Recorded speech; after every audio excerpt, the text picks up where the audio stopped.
So what is a recommended content platform and how do they work? Well, they're ad networks which rent space on a publisher's site and they serve ads created and paid for by advertisers via a widget into that space. Now you can see below the description on the left hand side, that's a content widget, a widget from the network Taboola, which I found on the Daily Mail website, which in the UK is probably the largest newspaper website. And on the right hand side you can see the page. I've shortened the page so it would fit on, but you can see the content discovery widget in the bottom of that page in the red box. Now they generally appear in the main thread of the article or in the main body of the article, hence why they're called native widgets. And they are on publishers of all sizes, big and small. They're on big publishers like the Daily Mail or CNN, but they're also on small publishers in sort of niche sites like in computer gaming or sports or healthcare or something like that. So how do you do it? How do you do content discovery? Well, in a nutshell, first of all, you need to sign up with the networks. Now, most often this is done online. You may have to submit an online form or contact the network directly. Sometimes you might need an email exchange, particularly on the smaller networks. And once you've created your account, you need to create several headlines, up to 10 perhaps, and several ad images, again up to about 10. Depends network to network. And these are the different headlines and different images that will get tested against your content. And you have to get your content approved.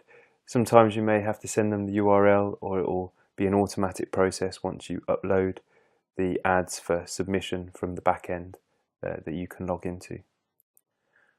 Once you've created your ads and chosen your content, you have to choose your campaign variables. Now, there's not as many variables as you'd imagine from Facebook, if you've come from Facebook marketing, where you can literally target on everything right down to a person's interest, their age, and sex. But on the content discovery networks, we don't have that flexibility. You can't target to people because they don't have that data on the viewers that are coming to the site. But you can often choose variables such as the devices that your ad will get shown on and the countries in which it will get shown, and a couple of other variables like that. Sometimes you can also upload a list of sites which you would like your ad not to be shown on. That's called blacklisting, and that can be quite useful too. But we'll talk about this in a later module. And then the last stage is to hit launch and then monitor and optimize your campaigns. That makes it sound very simple, but we'll get into that in a later module as well. So the ad networks decide how often and when to show your ads based on their algorithm. As we mentioned on the last slide, there's very little in the way of targeting. So other than blacklisting, you don't really get to decide where your ad's going to be shown. And the network algorithms are supposed to show the best performing ads on the sites where they best perform. And this is useful to know.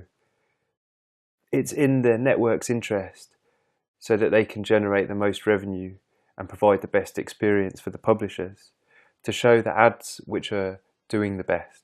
So their algorithm will also calculate which are the best performing ads. This means that simply increasing your bid price is not going to ensure that your ad gets shown more often. Now this again is something that we're going to look at in a later module when we focus on the specifics of launching and optimizing your campaigns. Again, because these platforms want to provide the best experience for the viewers and also for the publisher sites, they tend to prefer content which contains value, like an article, over a straight sales flog or long form sales landing page. And some networks will even have different prices for clicks, which they'll charge to us, the advertisers, depending on which you use. Often the content articles will have a cheaper price than straight sales pages.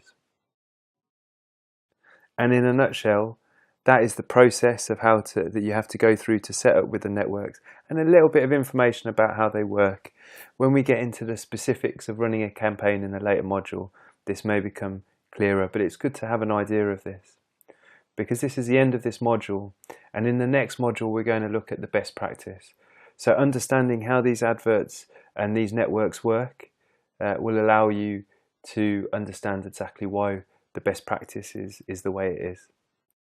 See you in the next module.